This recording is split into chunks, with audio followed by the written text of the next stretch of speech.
Photo ചാനലിന്റെ പുതിയ ഒരു വീഡിയോയിലേക്ക് എല്ലാവർക്കും സ്വാഗതം. കുറച്ച് കാലത്തിന് ശേഷമാണ്, കുറച്ച് കാലമല്ല കുറേ കാലം, ഒരു കൊല്ലത്തിന് ശേഷമാണ് നമ്മളൊരു ട്രാവൽ വ്ളോഗ് അപ്ലോഡ് ചെയ്യാൻ പോകുന്നത്. ഇതൊരു ട്രാവൽ വ്ളോഗ് മാത്രമല്ല, ഇതാണ് Insta360 Go 3. ഇതിൻ്റെ ഒരു അൺബോക്സിങ് റിവ്യൂ വീഡിയോ ഞാൻ കുറച്ച് ദിവസം മുമ്പ് എൻ്റെ ചാനലിൽ ഇട്ടിരുന്നു. കാണാത്ത ആൾക്കാർ, ആക്ഷൻ ക്യാമറയിൽ ഇൻട്രസ്റ്റ് ഉള്ള ആ വീഡിയോ കാണാത്ത ആൾക്കാരെ ഒന്ന് ചെക്ക് ചെയ്തേക്കും. അപ്പോൾ ഈ ഒരു ക്യാമറ യൂസ് ചെയ്തിട്ടാണ് നമ്മുടെ ഇപ്രാവശ്യത്തെ വീഡിയോയിൽ അധിക ഭാഗവും ഷൂട്ട് ചെയ്യാൻ പോകുന്നത്. മാത്രമല്ല Insta360 X3 എന്ന് പറഞ്ഞ ഈ ഒരു ക്യാമറയും ഞാൻ കൊണ്ടുപോകുന്നുണ്ട്. പിന്നെ നമ്മളിപ്പോൾ ഷൂട്ട് ചെയ്യുന്നത് iPhone 14 Proയിലാണ്. അപ്പോൾ ഈ 3 ഗിയർ മാത്രമേ ഞാൻ എടുക്കുന്നുള്ളൂ. ഇതൊരു റെയിൻ ട്രിപ്പാണ്. ഞാൻ കുറേ കാലമായി മഴയത്ത് വണ്ടി ഓടിച്ചിട്ട്. അപ്പോൾ ഞാൻ എങ്ങനെ സെറ്റായിരുന്നുണ്ടെന്ന് പറയാം.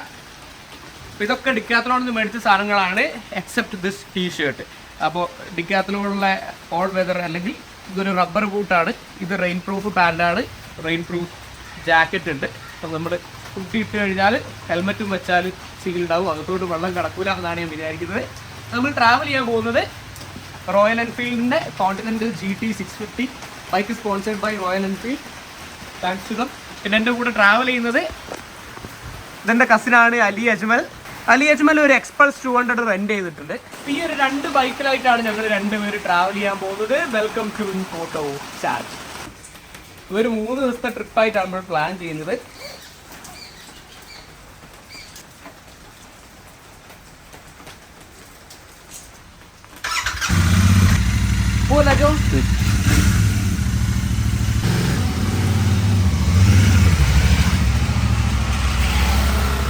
വീട്ടിലേക്കുള്ള വഴിയൊക്കെ വെള്ളത്തിൻ്റെ പൈപ്പ് ഇടാനായിട്ട് പൊട്ടിച്ചിട്ട് അതിനിടയിൽ മഴയും പെയ്താകെ ചളി വിളിയാണ്. ഏതായാലും അത് പോട്ടെ. നമ്മുടെ അലി അജ്മലിൻ്റെ കയ്യിൽ ഫേസ് കവറാവുന്ന ഹെൽമെറ്റില്ല. അപ്പോൾ നല്ല മഴയല്ലേ, അപ്പോൾ നമ്മൾ ആദ്യം അത് മേടിക്കാനായിട്ട് അടുത്തുള്ള റോയൽ എൻഫീൽഡിൻ്റെ ഒരു ഷോറൂം ഉണ്ട്, അങ്ങോട്ടാണ് പോയത്. ഹെൽമെറ്റ് മേടിച്ചു നമ്മളിനി യാത്ര തുടരുകയാണ്. മഴയത്ത് ബൈക്ക് ഓടിക്കുക എന്നുള്ള ഒരു ഒറ്റ ഉദ്ദേശത്തിലാണ് കേട്ടോ ഈ ഒരു ട്രിപ്പ് നമ്മൾ പ്ലാൻ ചെയ്തത്.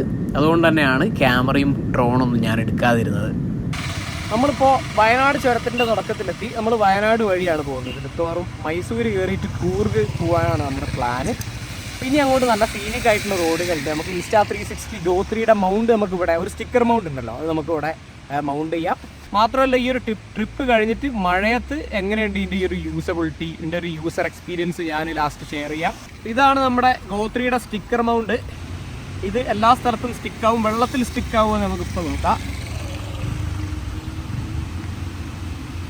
ഇല്ല, വെള്ളത്തിൽ സ്റ്റിക്കാവില്ല, അത് നമ്മൾ ഡ്രൈ ആക്കണം.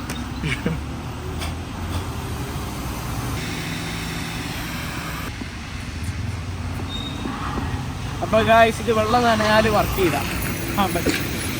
മഴയത്ത് മൗണ്ട് ചെയ്യാനുള്ള മറ്റൊരു ഓപ്ഷൻ എന്ന് വെച്ചാൽ സ്റ്റിക്കർ മൗണ്ട് റിമൂവ് ചെയ്തിട്ട് നമ്മുടെ സ്ക്രൂ മൗണ്ട് ഉണ്ട്. പക്ഷെ ഞാനിതിൽ എവിടെയും സ്ക്രൂ ഇൻസ്റ്റാൾ ചെയ്തിട്ടില്ല. അപ്പോൾ തൽക്കാലം നമുക്കിപ്പോൾ യൂസ് ചെയ്യാൻ പറ്റില്ല, പോക്കറ്റിൽ തന്നെ ഇടാം.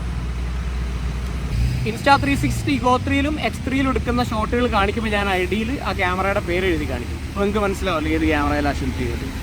താമരശ്ശേരി ചുരം കയറി തുടങ്ങി. മഴയത്തൊരു പ്രത്യേക ഭംഗിയാണ് കാട് കാണാനായിട്ട്. അത് ചുരം മാത്രമല്ല, എല്ലാ കാടുകളും ആ ഒരു ഭംഗിയുണ്ട് എന്നാണ് എനിക്ക് തോന്നുന്നത്. ഏതായാലും അതൊക്കെ ആസ്വദിക്കാൻ വേണ്ടിയിട്ടാണ് ഈ ഒരു റെയിൻ ട്രിപ്പ് നമ്മൾ പ്ലാൻ ഇട്ടത്.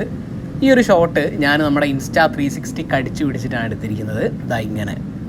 നമ്മുടെ Go 3യുടെ ആക്ഷൻ പോഡ് ആ ഒരു കേസ് ഉണ്ടല്ലോ, അത് വാട്ടർ പ്രൂഫ് അല്ല, വാട്ടർ റെസിസ്റ്റൻ്റ് മാത്രമാണ്. അപ്പോൾ തുടർച്ചയായിട്ട് മഴ ചെയ്യുന്നതുകൊണ്ട് ഞാൻ ചുമ്മാ അത് പുറത്തെടുത്തിട്ട് നനയ്ക്കുന്ന ആ ഒരു റിസ്ക് എടുക്കുന്നില്ല. അപ്പം മാക്സിമം മഴയുള്ള സമയത്തുള്ള ഷോട്ടുകളൊക്കെ ഞാൻ X3 തന്നെയാണ് എടുക്കുന്നത്. പറ്റുന്ന സമയത്തൊക്കെ ഞാൻ Go 3യിലും എടുത്തിട്ട് കാണിക്കാം. കൽപ്പറ്റയിൽ നിന്ന് സുൽത്താൻ ബത്തേരിയിലേക്ക് പോകുന്ന ആ ഒരു റോഡാണിത്. ഈ ഒരു എൻറ്റയർ ട്രിപ്പിൽ തന്നെ എനിക്ക് ഏറ്റവും ഇഷ്ടമായത് ഈ ഒരു റോഡിൻ്റെ 300-400 മീറ്റർ മാത്രം ദൂരം വരുന്ന ഈ ഒരു സ്ട്രെച്ചാണ്. മഴയൊക്കെ പെയ്ത് 2 സൈഡും പച്ച മൂടി നല്ല ഭംഗിയായിരുന്നു കാണാൻ. ഞാൻ ബൈക്ക് വീണ്ടും തിരിച്ചു കൊണ്ടുവന്നിട്ട് 2-3 റൗണ്ട് ഇവിടുന്ന് അടിച്ചിട്ടാണ് ഇവിടുന്ന് ഞാൻ വിട്ടത്. ഈ ഒരു പാർട്ടും കഴിഞ്ഞതാ ഇപ്പോൾ നമ്മൾ പോകുന്നത് മുത്തങ്ങ ഫോറസ്റ്റിലൂടെയാണ്. ഞാനിങ്ങനെ വണ്ടി ഓടിച്ച് പോകുന്നതിനിടയിൽ ഒരു ആനക്കൂട്ടത്തെയും പിന്നെ ചെറിയൊരു മാനിൻ്റെ കൂട്ടത്തെയും കണ്ടിരുന്നു. രണ്ടും നമുക്ക് ഷൂട്ട് ചെയ്യാൻ പറ്റിയില്ല. ഏതായാലും മഴയൊക്കെ കൊണ്ടിട്ട് ബൈക്കിൽ ഇങ്ങനെ ഈ കാട്ടിലൂടെ പോകുന്നത് ഇപ്പോൾ നല്ലൊരു ഫീലാണ്. അങ്ങനെ ഫീലടിച്ച് പോയി കാട് തീർന്നു. അതിനുശേഷം പിന്നെ അങ്ങോട്ട് റോഡിൻ്റെ 2 സൈഡിലും വലിയ സൂര്യകാന്തി തോട്ടങ്ങളായിരുന്നു. അങ്ങനെ ഒരു സ്ഥലത്ത് നമ്മൾ തോട്ടത്തിലേക്ക് ഇറങ്ങാൻ വേണ്ടി നിർത്തി. പക്ഷെ അൺഫോർച്ചുനേറ്റ്ലി ഞങ്ങൾ ഗൂഗിൾ പേ കൊണ്ടായി നടപ്പ്. ഞങ്ങളുടെ അടുത്ത് പൈസയൊന്നും ഇല്ലായിരുന്നു. ഗൂഗിൾ പേ ഉണ്ടോ? പിന്നെ ഞങ്ങളെ കയ്യിലുള്ള ചില്ലറ പൈസ ഒക്കെ കൂട്ടി എണ്ണി നോക്കിയപ്പോൾ ഞങ്ങൾക്ക് ഒരു 21 ഉറുപ്പ്യ കിട്ടി. 10 ഉറുപ്പ്യ കിട്ടിയിട്ടുണ്ട്. 9 ഉള്ളത് നമുക്ക് 1 രൂപ ഡിസ്കൗണ്ട് വയ്ക്കാം. ഇല്ല 11 1 രൂപ ടിപ്പ് ഇത് ചെറിയൊരു സൂര്യകാന്തി തോട്ടം ഏരിയ ആണ് ഇവിടെ. ഇതേപോലെ യാത്ര ചെയ്യുന്ന കുറേ ആൾക്കാർ 10 രൂപ എടുത്തിട്ടുള്ളിൽ കയറിയിട്ടുണ്ട്. ഒക്കെ ഫാമിലീസാണ്. നമ്മളേതായാലും ഈ ഒരു ക്യാമറയുടെ ഒരു ക്ലാരിറ്റി ഒക്കെ ചെക്ക് ചെയ്യാൻ വേണ്ടിയിട്ടൊരു ചാൻസ് കിട്ടിയപ്പോൾ ഇറങ്ങിയെന്നുള്ളൂ. ഇതൊന്ന് പിടി, ഒന്ന് മുട്ടി സെറ്റാക്കട്ടെ. ഇതിൽ നോക്കി കാണുന്നുണ്ട് നിങ്ങള്. ഓ ക്രിസ്റ്റൽ ക്ലിയർ. ചെറിയ തോട്ടാണിത്, പക്ഷെ നല്ല നൈസായിട്ട് സെറ്റാക്കിയിട്ടുണ്ട്.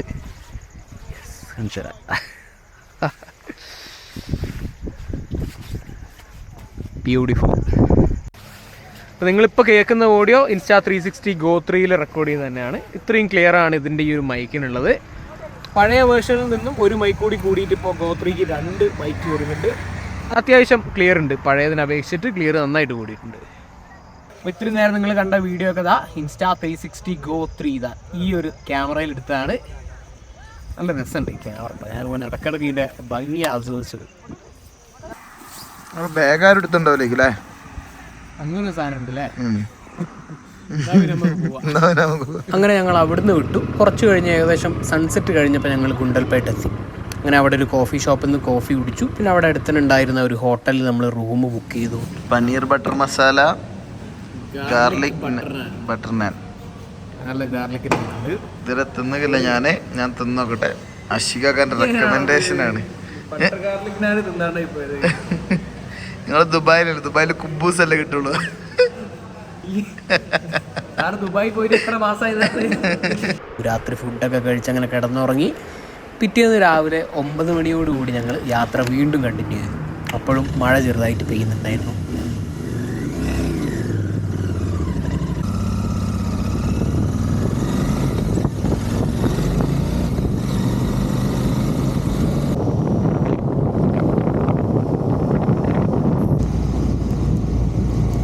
അവിടുന്ന് ഞങ്ങൾ പിന്നെ പോയത് മൈസൂരിലേക്കാണ്. ശരിക്കും കൂർഗിൽ പോകാൻ മൈസൂർ വഴി പോകുന്നത് ഇത്തിരി ചുറ്റലാണ്. എന്നാലും മൈസൂർ സിറ്റിയൊക്കെ ഒന്ന് കാണാമല്ലോ എന്ന് വിചാരിച്ചിട്ടാണ് ഞങ്ങൾ മൈസൂർ വഴി പോയത്. അങ്ങനെ മൈസൂർ എത്തിയ സ്ഥിതിക്ക് മൈസൂർ പാലസ് കണ്ടു കളയാമെന്ന് വിചാരിച്ചിട്ട് ഞങ്ങൾ പിന്നെ അങ്ങോട്ടാണ് പോയത്. പക്ഷേ അവിടെയും ഡിസപ്പോയിൻമെൻ്റ് ആയിരുന്നു ഫലം. അവിടുത്തെ കൗണ്ടറിലും ക്യാഷ് ഓൺലി ആയിരുന്നു. അവിടെ ഡിജിറ്റൽ പേയ്മെൻറ്റുകളൊന്നും ഇതുവരെ ആയിട്ടില്ല. എനിക്ക് കേട്ടപ്പോൾ അത്ഭുതം തോന്നി. പിന്നെ അവരുടെ വെബ്സൈറ്റിലുണ്ടെന്ന് പറഞ്ഞ് വെബ്സൈറ്റ് എടുത്ത് നോക്കുമ്പോൾ അതും അണ്ടർ മെയിൻ്റനൻസ് ആണ് കാണിക്കുന്നത്. അപ്പം മൈസൂർ പാലസിൽ ഈ പേയ്മെൻറ്റ് ഇല്ലാത്തത് കൊണ്ടും ഇവിടെ ഒരു ATM തപ്പി വരാനുള്ളൊരു മൂഡില്ലാത്തതുകൊണ്ടും നമ്മൾ ഇവിടുന്ന് കൂർഗിലേക്ക് വിടുകയാണ്. നാജോ കൂർഗ് പോവാം നമ്മൾ. മതി ഇവിടെ. എനിക്ക് കാണണ്ട ഇന്ന് മൈസൂർ പാലസ്. ഈ കണ്ടതാണേ. ഞാൻ നോർത്ത് ഈസ്റ്റിലെ ഓരോ ഉള്ളോട്ടുള്ള സ്ഥലങ്ങളിൽ പോയിട്ട് ഞാൻ ഈ പേയ്മെൻറ്റ് ചെയ്തിട്ടുണ്ട്. നമ്മളെ മൈസൂർ സിറ്റിയിൽ ഈ പേയ്മെൻറ്റ് ഇല്ല. എന്നൊക്കെ ദുബായി ദുബായോ? എന്നാ ശരിയേ, ഞാൻ അങ്ങോട്ട്. മൈസൂരിൽ നിന്ന് കൂർഗിലേക്ക് പോകുന്ന റോഡാണിത്. മഴയൊക്കെ പെയ്ത് നല്ല ഭംഗിയുണ്ട് ഈ ഒരു റോഡ് കാണാനായിട്ട്. പിന്നെ ഈ ഒരു ഷോട്ട് എങ്ങനെയാണ് എടുത്തത്, ഇതിനു വേണ്ടി ക്യാമറ എങ്ങനെയാണ് മൗണ്ട് ചെയ്തതെന്ന് ഞാൻ കാണിച്ചു തരാം. നമ്മൾ റോഡ് സൈഡിൽ നല്ലൊരു കഫേ കാണുന്നുണ്ട്. നമുക്ക് അവിടെ കയറി ഭക്ഷണം കഴിക്കാം. ഞാൻ കാണിച്ചു തരാം എങ്ങനെയാണ് ക്യാമറ മൗണ്ട് ചെയ്തത്. ആ ഒരു ഷോട്ട് എടുക്കാനായിട്ട് ഞാൻ ഇങ്ങനെയാണ് ക്യാമറ ബൈക്കിൽ മൗണ്ട് ചെയ്തത്. ഹാൻഡിൽ ബാറിൽ മോട്ടോർ സൈക്കിൾ ബണ്ടിൽ വരുന്ന മാജിക് ക്ലാമ്പ് ഉപയോഗിച്ചിട്ടാണ് ഞാനിത് മൗണ്ട് ചെയ്തിരിക്കുന്നത്. ഏതായാലും സമയം വൈകുന്നേരമായിട്ടുണ്ട്, കൂർഗ് എത്താനായി. എന്നാൽ ഇനി നമ്മൾ മുമ്പോട്ട് പോകാൻ ചാൻസ് ഇല്ല. നമ്മൾ ഇവിടുന്ന് കോഫി കുടിച്ചിട്ട് നമ്മൾ ഇവിടെ തന്നെ എവിടെയെങ്കിലും സെറ്റിൽ ചെയ്യാണ്. ഈ ഒരു കഫേയുടെ പിന്നിലായിട്ട് നല്ല ഭംഗിയുള്ള ഫാം ലാൻഡാണ്. ആ ഒരു വ്യൂ ഒക്കെ കണ്ട് നമ്മൾ ഇവിടെ അടുത്തുള്ളൊരു ഹോട്ടലിലാണ് ഇന്ന് റൂം എടുത്ത് താമസിച്ചത്.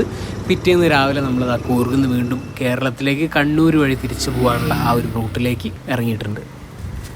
ഇനിയാണ് ഈ ട്രിപ്പിൽ ഏറ്റവും ഭംഗിയുള്ള റോഡ് തുടങ്ങാൻ പോകുന്നത്. ഞാൻ നേരത്തെ മാനന്തവാടിയിലെ ഒരു റോഡിനെ പറ്റി അങ്ങനെ പറഞ്ഞിരുന്നു, പക്ഷേ ഞാൻ എൻ്റെ തീരുമാനം മാറ്റുകയാണ്. ഇതാണ് ശരിക്കും ഭംഗിയുള്ളത്. ഈ വീഡിയോ കാണുന്ന നിങ്ങൾക്ക് ആർക്കെങ്കിലും പറ്റുകയാണെങ്കിൽ എപ്പോഴെങ്കിലും മഴയുള്ള സമയത്തൊരു ബൈക്ക് എടുത്ത് നിങ്ങളിതിലെ വരണം. അപ്പോഴാണ് നിങ്ങൾക്ക് ഈ ഒരു റോഡിൻ്റെ ഭംഗി ശരിക്കും ആസ്വദിക്കാൻ പറ്റുക എന്നാണ് എനിക്ക് തോന്നുന്നത്. വീഡിയോയിൽ നിങ്ങൾ കാണുമ്പോൾ ഈ 2 ബൈക്കുകളും നല്ല സ്പീഡിലാണ് പോകുന്നതെന്ന് തോന്നും, പക്ഷേ ശരിക്കും വലിയ സ്പീഡൊന്നുമില്ല. ഈ ഒരു നമ്മൾ ഷൂട്ട് ചെയ്യുന്ന ക്യാമറയുടെ പ്രത്യേകത കൊണ്ടാണ് നമുക്ക് സ്പീഡ് തോന്നുന്നത്.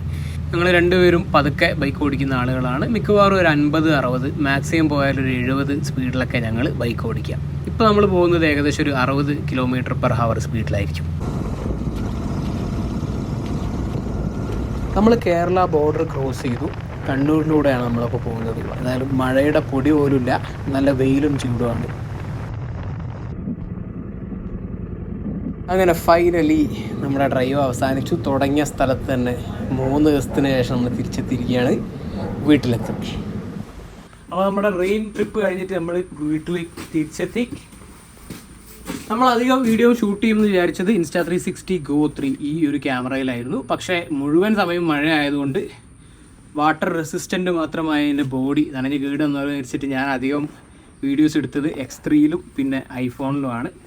X3 വളരെ കൺവീനിയൻ്റ് ആയിരുന്നു യൂസ് ചെയ്യാൻ. ഇത് ഞാൻ എൻ്റെ POV മൗണ്ട് ചെയ്യണമെങ്കിലൊക്കെ ആ ഒരു സ്റ്റിക്കർ വെള്ളത്തിൽ ഒട്ടാത്തൊരു പ്രശ്നം ഉണ്ടായിരുന്നു. ശരിക്കും മഴ ആയതുകൊണ്ട് കേട്ടോ. മഴ ഇല്ലെങ്കിൽ നമുക്ക് പല സ്ഥലങ്ങളിലും ഇത് ഈസി ആയിട്ട് മൗണ്ട് ചെയ്യായിരുന്നു. ഏതായാലും കൺവീനിയൻസ് കാരണം X3യിലാണ് നമ്മളധികം ഷൂട്ട് ചെയ്തത്. ഓരോ വീഡിയോയും എടുത്തത് താഴെ ഞാൻ എഴുതി കാണിച്ചിട്ടുണ്ട്. മറ്റൊരു വീഡിയോ നമുക്ക് വീണ്ടും കണ്ടുമുട്ടാം. Ashiq signing out.